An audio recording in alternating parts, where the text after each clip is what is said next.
My sister-in-law pretended to be me to cancel my wedding, then stood up crying during the ceremony to fake a cancer diagnosis. When I asked her why, she rolled her eyes and said, "Someone needed to show you life isn't a fairy tale." I didn't say a word. That was 7 months ago. Last night, she called me 15 times and left 8 voicemails I didn't answer. 6 months ago, my sister-in-law Becca told me she was going to intentionally ruin my wedding, and that there was nothing I could do about it. At first, I thought she was joking, but she looked at me with a stone-cold face, telling me that because her own wedding had been ruined, which happened because she got too drunk and needed to be escorted by the ambulance, everyone else deserved to feel her pain. I stood there in disbelief. Becca had always been a little crazy, but she never did anything like this before. Part of me even thought she was bluffing, but just in case, I told my fiancé David about it. It was very hard, especially considering his father had just passed and he was still grieving, but he needed to know. As expected, David was furious, and we wanted to just uninvite Becca, but we couldn't. You see, their mom's health had worsened substantially ever since her husband's passing, and doctors warned her that any added stress could hospitalize her. Becca knew this, and she actually reached out to us, leveraging her mother's sickness, telling us if we uninvite her, she will cause so much chaos that her mother's heart will give out. She said her mother's blood will be on our hands, and so we kept Becca on the guest list, and soon enough, she got started. During my wedding dress fitting, Becca accidentally knocked an entire glass of red wine down the front of my gown. The dress I'd spent months dreaming about was ruined in seconds. I was devastated, heartbroken, all while Becca was just smiling. But I knew that me being sad is something that would make her happy. So instead of crumbling, I went out and found an even more amazing dress to wear. The look on Becca's face when she saw me glowing in my new gown was priceless. I could tell she was seething, and that her manipulation wasn't over. She tried to sabotage our venue next. She called pretending to be me, trying to cancel the booking. Normally this wouldn't have worked. Venues usually contact you and ask you directly if you made a change if something like that ever happens. But the woman on the receiving end of the line was very new, and she didn't even think to make sure it was actually me calling. She just canceled the venue. No calls, no confirmation, nothing. Becca had won. At least she thought she did. Because as it turned out, the manager had overheard the phone conversation that was going on,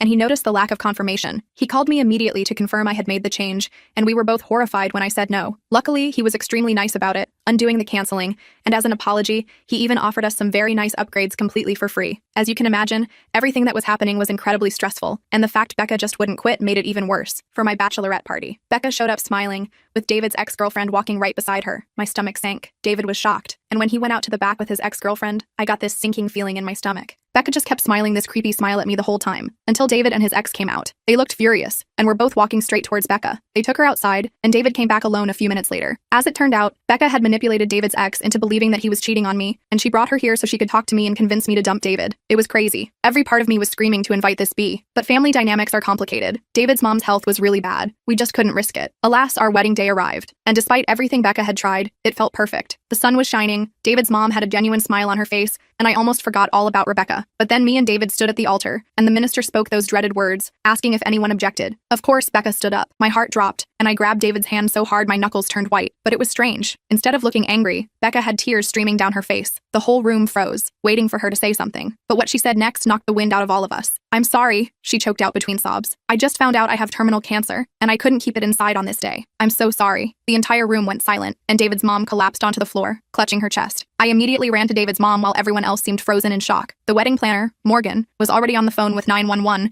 her voice shaking as she explained the emergency. David knelt beside his mother, holding her hand and begging her to stay with us. I could see the panic in his eyes as he looked from his collapsed mother to Becca, who was still sobbing in the corner. The white roses in the centerpieces seemed to mock the chaos unfolding in what should have been the happiest day of our lives. The ambulance arrived within minutes, sirens wailing outside the elegant venue we had spent months selecting. The paramedics rushed in with their equipment, quickly assessed David's mom, and loaded her onto a stretcher. They said she was having a heart attack and needed immediate medical attention. David went with them in the ambulance, his face pale with worry, his new wedding band catching the light as he squeezed his mother's hand. I promised to meet him at the hospital after dealing with our guests, my wedding dress swishing around my ankles as I tried to maintain composure. Our wedding coordinator Jessica took charge, calmly explaining to everyone that we needed to postpone the reception due to a family emergency. Most guests were understanding, though confused and concerned. Several of my college friends offered to help clean up, while David's aunts gathered the wedding gifts to store safely. I noticed Becca had disappeared during the commotion, which struck me as odd given her supposed bombshell announcement about having terminal cancer that had triggered this whole nightmare. At the hospital, I found David in the waiting room, his head in his hands, his tuxedo jacket discarded on the chair beside him. The doctors had taken his mom, Eleanor, into emergency surgery. We sat there for hours, barely speaking, just holding hands and waiting for news. The antiseptic smell and harsh fluorescent lighting created a surreal backdrop to what should have been our wedding night. Around midnight, the doctor finally came out to tell us Eleanor had survived the surgery. She would need time to recover, but she was stable. David broke down in tears of relief, and I held him close, his body shaking against mine. The next morning, while Eleanor was resting in her hospital room surrounded by beeping machines and IV drips,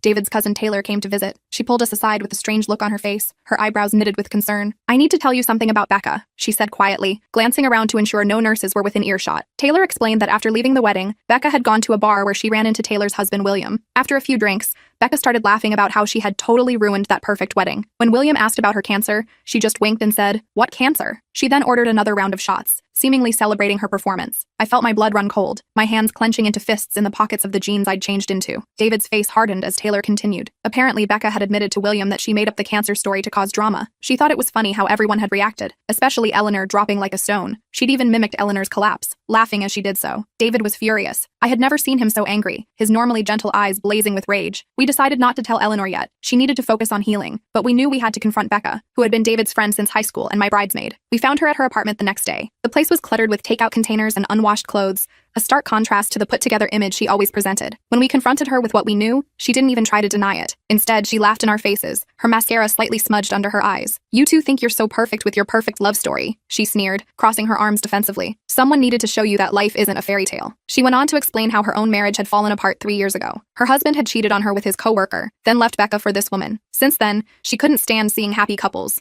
especially ones getting married. She admitted she'd been planning to disrupt our wedding for months, and the cancer lie was just what she came up with in the moment. She'd even practiced her tearful announcement in the mirror, she told us with a twisted pride. Over the next few weeks, as Eleanor recovered in a private room filled with get-well cards and flowers, Becca didn't stop there. She started spreading rumors among our friends and family, her poison seeping through our social circles like ink in water. She told David's cousins that I had cheated on him during our engagement. She told my friends that David had gambling debts he was hiding from me. Each lie was calculated to drive a wedge between us, targeting our individual insecurities with frightening precision. Some people actually believed her. My friend Jamie stopped talking to me for a week after Becca convinced her I had made fun of Jamie's recent breakup. David's uncle Michael questioned him about these supposed gambling debts, concerned that David was starting our marriage on shaky financial ground. We spent countless evenings making calls and sending messages, trying to repair the damage Becca was causing. The worst part was when Becca visited Eleanor in the hospital. She acted so sympathetic, bringing flowers and offering support, her voice dripping with false concern, all while telling Eleanor that David and I were fighting constantly since the wedding disaster. She suggested that maybe we weren't meant to be together after all, and the heart attack was a sign from the universe that this marriage shouldn't happen. She even had the audacity to suggest that perhaps Eleanor's collapse had saved me from making a terrible mistake. Eleanor, still weak from her surgery, started to worry about us. She called David daily, asking if everything was okay between us. The stress was visible on her face during our visits, which slowed her recovery. The doctors noted her elevated blood pressure whenever the topic of our relationship came up, adding another layer of concern. We tried to reassure Eleanor, but Becca had planted seeds of doubt. She was like a spider, weaving a web of lies around our relationship. David and I were strong together, but the constant defense against these attacks was exhausting. We barely had time to process our own feelings about the ruined wedding day between hospital visits and damage control. Things came to a head when Becca somehow got access to my social media account. She sent messages to David that made it look like I was flirting with an old boyfriend. When David questioned me about it, I was completely confused until we figured out what had happened. We realized she must have seen me enter my password during wedding preparations and memorized it. That was the final straw. We decided to gather everyone together, our closest friends and family, including Eleanor, who was finally well enough to leave the hospital. We invited Becca too, telling her it was a reconciliation dinner. She arrived looking smug, clearly thinking she had successfully driven us apart. At the dinner, held at Eleanor's house with its warm lighting and familiar comfort, we calmly presented all the evidence of Becca's lies. We had screenshots of conversations, testimonies from people she had tried to manipulate, and even a recording William had made at the bar where she admitted to faking cancer. The faces around the table shifted from confusion to shock to anger, as the full extent of her deception became clear. Becca tried to deny everything at first, then tried to turn it around on us, claiming we were ganging up on her. But the evidence was too clear. One by one, people expressed their hurt and disappointment in her actions. The room that had hosted so many happy family gatherings now witnessed this painful confrontation. Eleanor, who had always treated Becca like a daughter, was the most devastated. "I welcomed you into our family," she said quietly, her hand resting over her heart. "I trusted you, and you used my health crisis as a tool in your games." The room fell silent. Becca looked around, realizing she had no allies left. Her face changed from defensive to defeated as she saw the hurt in everyone's eyes. For a brief moment, her mask slipped, and I caught a glimpse of the profound loneliness that must have driven her to such extremes. Eleanor, despite her gentle nature, was firm. She told Becca that she was no longer welcome in their home or their lives. Others followed suit, including Becca's own mother, who had been horrified to learn about the cancer lie and had driven 3 hours to be at this dinner. Becca left that night with no one on her side, the door closing behind her with a finality that brought both relief and sadness. The last we heard, she moved to another state to start fresh, according to a mutual acquaintance who ran into her brother. David and I finally had our proper wedding reception a month later. It was smaller than planned, but filled with genuine love and support. The venue was different. Eleanor's backyard garden rather than the expensive hall we'd originally booked,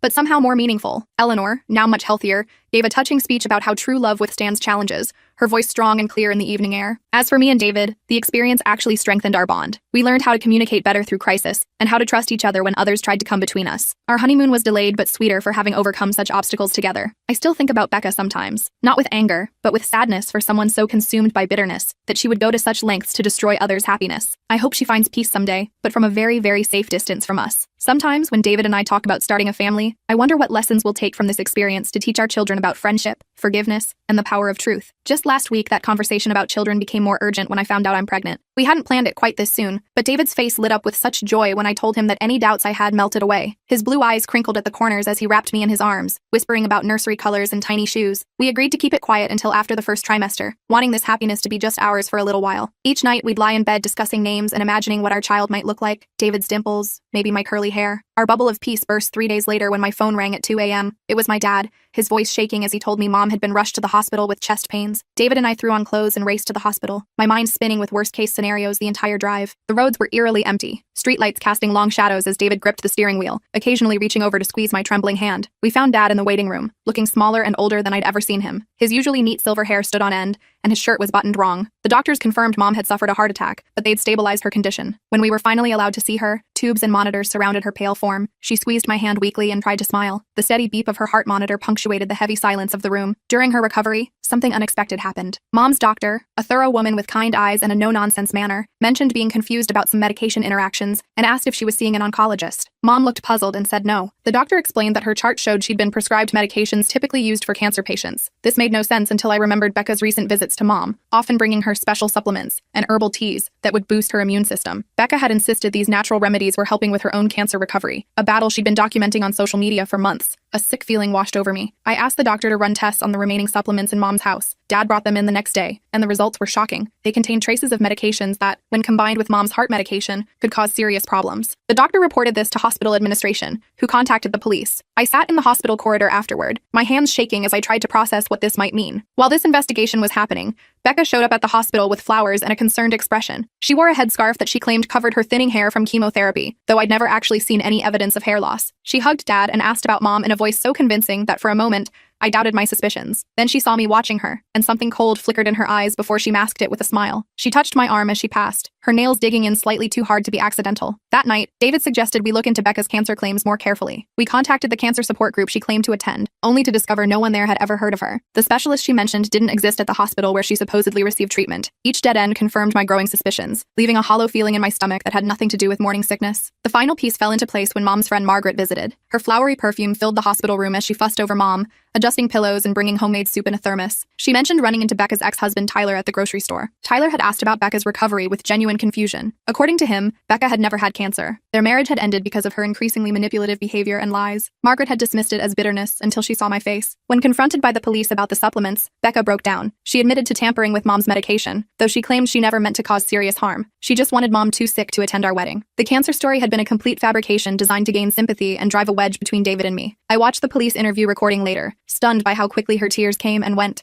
how calculated each sob seemed. The truth about her motives emerged during her court-ordered therapy sessions. Her marriage to Tyler had ended badly, leaving her bitter and resentful of anyone else's happiness, especially mine. She couldn't stand seeing me build the life she felt she deserved. Each time she saw David and me together, it reminded her of her failures. The therapist's notes, shared as part of the legal proceedings, revealed a pattern of jealousy that had been building for years. Mom's recovery was slow but steady. The doctor said she was lucky the heart attack hadn't been more severe. As she regained her strength, she also gained clarity about Becca's behavior over the years. She recalled how Becca had subtly undermined our relationship from the beginning, making small comments about David that planted seeds of doubt. Remember when she suggested David looked like her ex? Mom said one afternoon, and how she always mentioned how busy his job kept him, as if warning me you'd be neglected. The hardest part for Mom was accepting that her own daughter had deliberately put her health at risk. When Becca was released on bail pending her trial, Mom refused to see her. This decision clearly pained her, but she remained firm. I would sometimes find her looking at Becca's childhood photos, tears silently tracking down her cheeks. Dad supported Mom completely, his usual easygoing nature hardened by what Becca had done. He removed all photos of Becca from their living room, placing them in a box in the attic. Some family members tried to make excuses for Becca,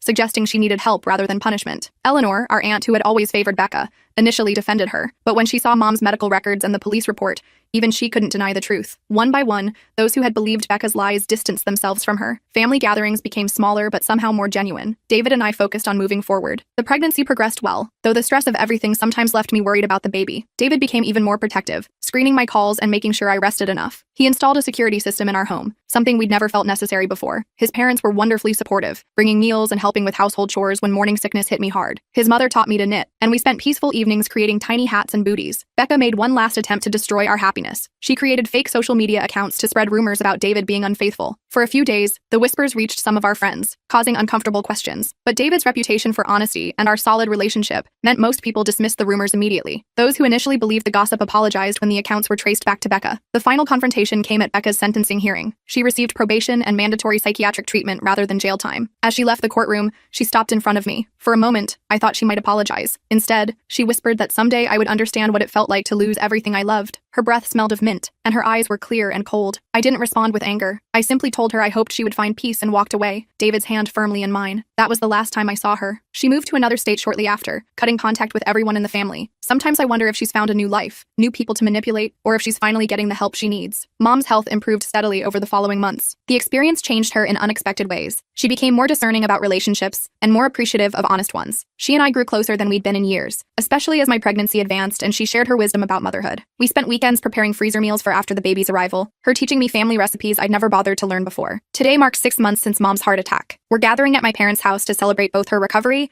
and to reveal whether we're having a boy or a girl. The nursery is half painted, waiting for today's news. David keeps suggesting names that make me laugh, and Mom has already knitted 3 tiny blankets. The sealed envelope from our last ultrasound sits on our mantle, tempting us daily. Life isn't perfect. I still have moments of anxiety, wondering if Becca might reappear someday. But those moments grow fewer as time passes. What remains stronger is the knowledge that our family, the one we chose and the one we're creating, survived the worst kind of betrayal and emerged more tightly bonded than before. As I feel the baby kick inside me, I'm reminded that even after the darkest storms, new life and hope always find a way to break through. I feel a flutter of excitement at the movement. David notices my smile and places his hand on my belly, his palm warm against the stretched fabric of my shirt. We share a moment of quiet joy before my phone rings, the cheerful melody cutting through our peaceful moment. It's Mom. Her voice sounds strange, strained, nothing like her usual energetic self. Eleanor? What's wrong? I ask, instantly alert, my maternal instinct already sensing trouble. David watches my face change, concern clouding his gentle brown eyes. I grab my keys from the counter and tell him we need to go now. Mom is having chest pains. She called 911 but wanted us to know. My fingers tremble as I gather my purse, mind racing with worst-case scenarios. We race to the hospital, my heart pounding against my ribs. The baby kicks again as if sensing my distress, a small reminder of life amid my fear. David drives with focused intensity, his knuckles white on the steering wheel. The 20-minute drive feels endless, each red light an eternity. In the emergency room waiting area, the antiseptic smell makes my stomach turn. We pace the worn linoleum floor for what feels like hours before a doctor finally approaches us. Mom had a heart attack, but she's stable. The relief makes my knees weak, and David steadies me with a strong arm around my shoulders. When we're allowed to see her, she looks small in the hospital bed,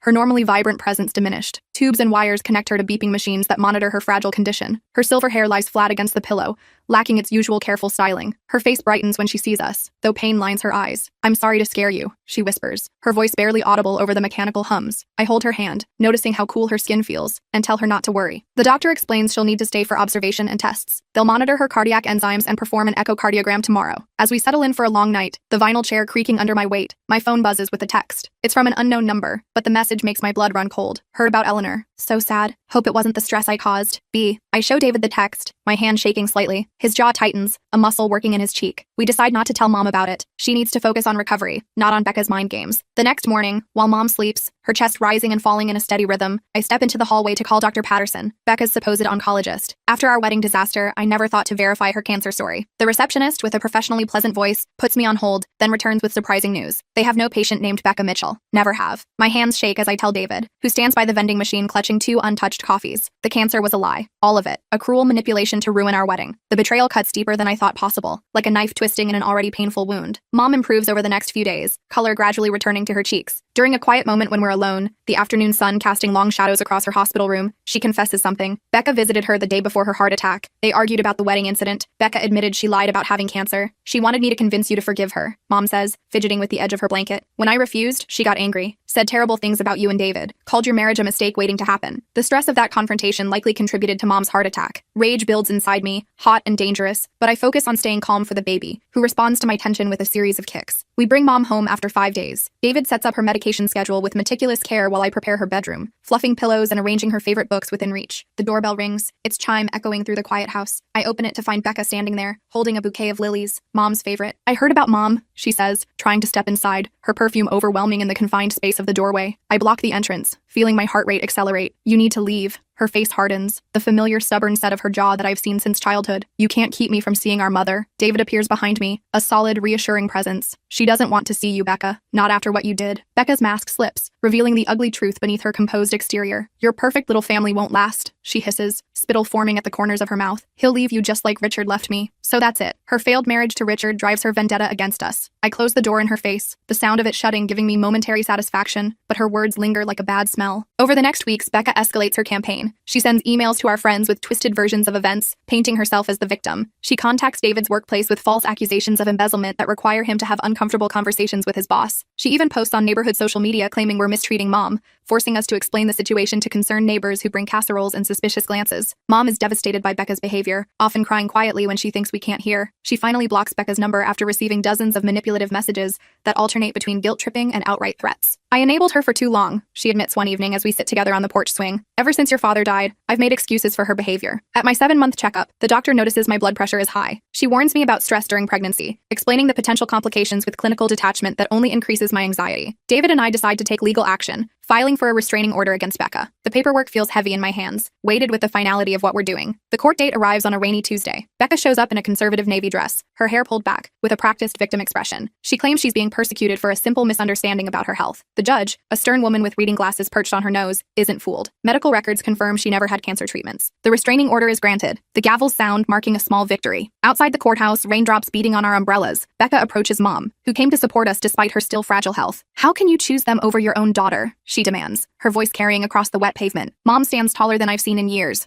her spine straight despite the pain I know she still feels. "You chose lies over family, Becca. I raised you better than this." Becca's face contorts with rage, all pretense abandoned. "You'll regret this, all of you." That night, we discover our car tires slashed, the rubber hanging in sad flaps. The police take a report, but without evidence, there's little they can do. We install security cameras around the house, their presence both reassuring and a sad reminder of our new reality. 2 weeks later, they capture Becca trying to break in through the back door at 2 a.m., her face clearly visible in the infrared footage. The footage is clear enough for police to arrest her. She's charged with violating the restraining order and attempted breaking and entering. Mom visits Becca at the police station, against our advice. She returns looking older but resolute, the car ride home silent until she finally speaks. "She refused to see me," Mom says, staring out the window at the passing landscape. "The officer said she blamed me for everything." Becca is released on bail pending trial. Her lawyer, a slick man in an expensive suit, contacts us about a potential plea deal. In exchange for dropping the breaking and entering charge, she'll agree to move to another state and maintain no contact. We discuss it as a family over dinner, the conversation punctuated by long silences. Mom thinks it might be the only way to truly move forward. She needs a fresh start away from her anger, she says, pushing food around her plate. "And we need peace." The prosecutor agrees to the deal. Becca will move to Arizona, where her college roommate lives. She must check in with a probation officer monthly, and cannot return to our state for 3 years. The night before she leaves, she sends one last email. "You think you've won, but you haven't. Someday you'll understand why I did everything I did." I delete it without responding, the blue light of the screen illuminating my face in the dark bedroom. We change our locks, email addresses, and phone numbers. Mom joins a support group for parents of estranged children. She grows stronger each week, her voice more confident when she speaks of the future. My due date approaches. We prepare the nursery with yellow walls and woodland creatures, the room becoming a haven of anticipated joy. The anxiety about Becca fades as we focus on our future, though I still sometimes wake from nightmares where she stands over my baby's crib. Mom moves in temporarily to help after the baby comes.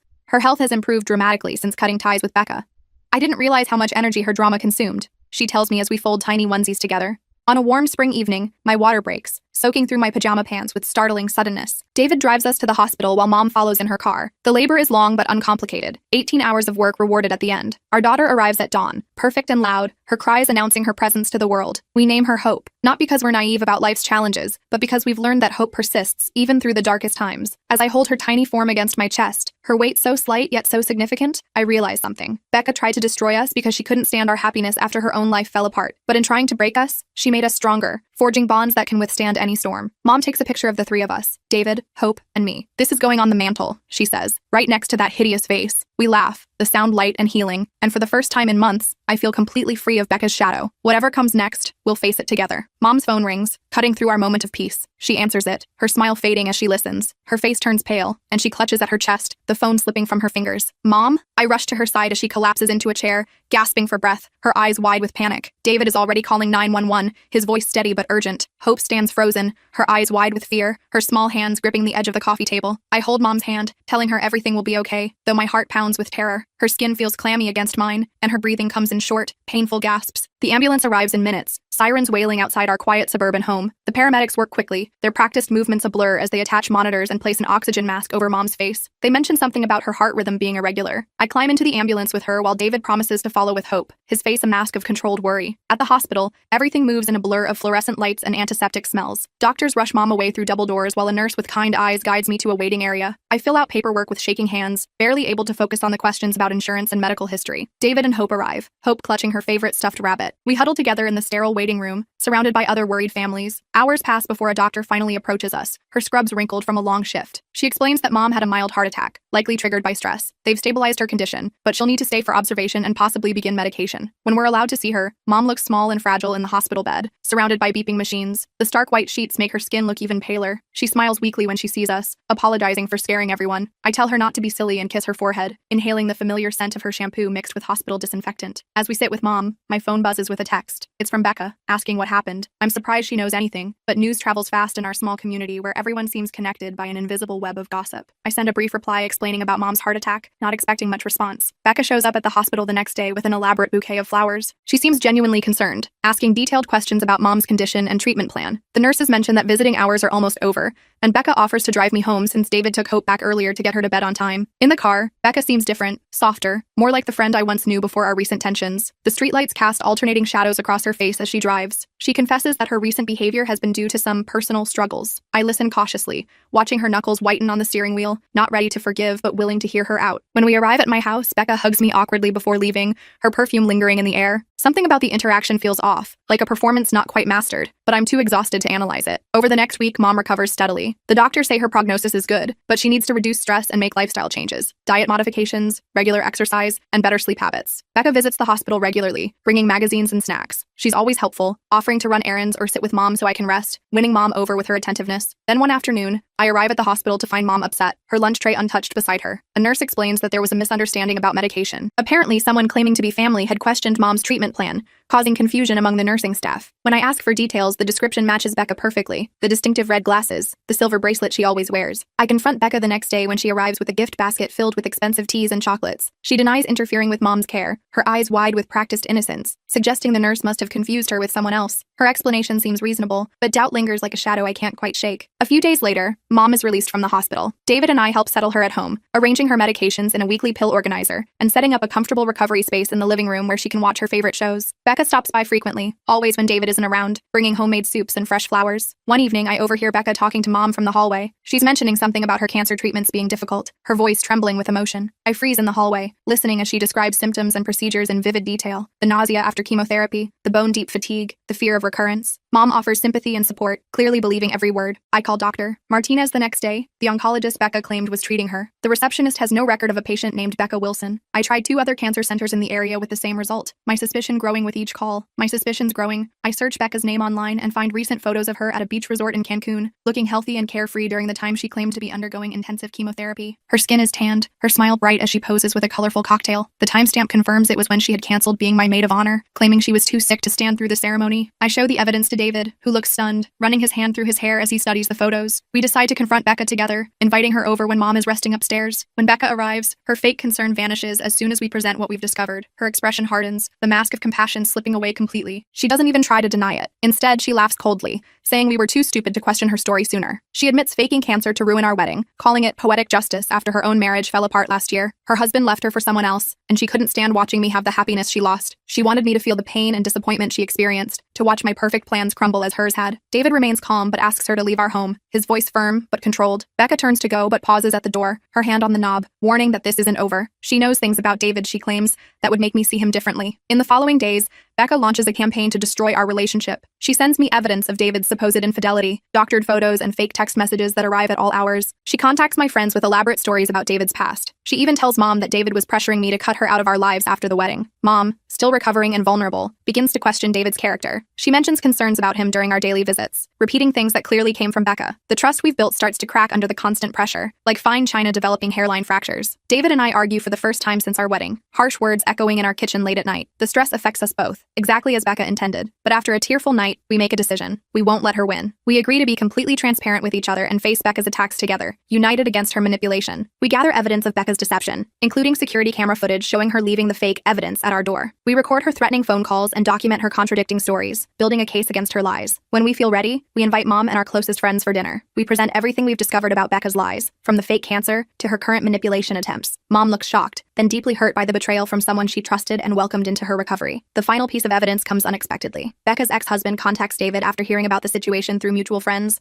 He confirms that their marriage ended because of Becca's controlling behavior and constant lies, not because he left her for someone else as she had claimed. Mom's recovery takes on new strength as her anger at Becca's deception replaces her worry about David. She apologizes to him for doubting his character and embraces him as the son she always wanted, tears glistening in her eyes. Together, we decide to cut Becca out of our lives completely. Mom blocks her number, and we alert friends and family to her manipulative behavior. When Becca realizes her plan has failed, she makes one last desperate attempt to cause drama at a family gathering, but no one gives her the reaction she wants. As weeks pass, life settles into a new normal. Mom's health improves steadily with proper medication and reduced stress. Hope asks fewer questions about Aunt Becca, as new experiences fill her days. David and I find our relationship stronger for having weathered the storm together. One evening, as we sit on the porch watching Hope play in the yard, Mom joins us with tea, her steps steadier than they've been in months. She's looking better than she has in a long time, color returned to her cheeks. You know, she says, wrapping her cardigan around her shoulders as the evening breeze picks up, sometimes it takes nearly losing something to realize how precious it is. I nod, watching my daughter chase fireflies in the twilight, their tiny lights blinking like stars brought down to earth. The future stretches before us, uncertain but full of possibility. Mom's hand suddenly tightens around her teacup. I turn to look at her, and the color that had just returned to her cheeks drains away. Her eyes widen, and the cup slips from her fingers, shattering on the porch. Mom? I jump to my feet as she clutches at her chest, gasping for air. My daughter stops chasing fireflies and stands frozen in the yard. I grab my phone and dial 911, my fingers trembling as I explain what's happening. The operator tells me an ambulance is on the way. I help Mom lie down on the porch swing, trying to keep my voice calm while panic rises in my throat. David rushes outside when he hears the commotion. He takes one look at Mom and springs into action, checking her pulse and helping her into a more comfortable position. The ambulance arrives with flashing lights that paint the neighborhood in pulses of red. The paramedics work quickly, loading Mom onto a stretcher. I'll follow in the car with Lily, David says, already grabbing the keys. You go with your mom. The ride to the hospital passes in a blur of sirens and fear. I hold Mom's hand while the paramedics work around her. At the hospital, they rush her through double doors marked authorized personnel only, and I'm left standing in the waiting room, my heart pounding. David arrives with Lily 20 minutes later. He wraps his arms around me and I lean into his strength. Lily's small hand slips into mine, her eyes wide with worry. We wait for hours, the hard plastic chairs making my back ache almost as much as the fear squeezing my chest. When the doctor finally comes out, his face is serious but not grim. Your mother had a heart attack, he explains. We've stabilized her,